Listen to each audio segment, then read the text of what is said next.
Bu gün əcəlimlə üz-üzə gəldim. Ölüm haqda çox şey danışdı mənə.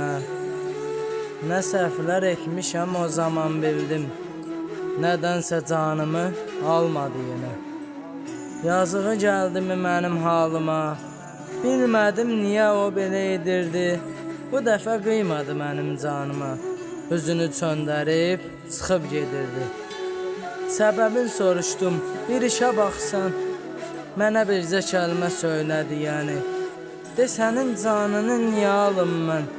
Dərdlərin onsuz da öldürüb səni.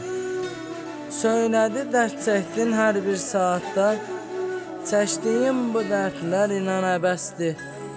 Səninki yaşamaq deyil həyatda. Gəlib gedən ancaq quru nəfəsdir. Məsləhət verdi ki dərdləri unut. Çalış həyatını yenidən başla. Çöktü həyatımda bir anlıq sükut. Gözümdən axan bir damcı yaşla. Dərdimə görmürəm heç bir kəsi tən. Hər bir kəsin dərdi özündə qalsın. Dərd ilə yaşamaq istəmədim mən. Ondan xahiş etdim, canımı alsın. Əcəlim yorulmadan hey danışırdı. Dediyim fikirlər yormuşdu onu. Canımı almağa hazırlaşırdı. Bu da həyatımda bir filmin sonu. Bu da həyatımda bir filmin sonu.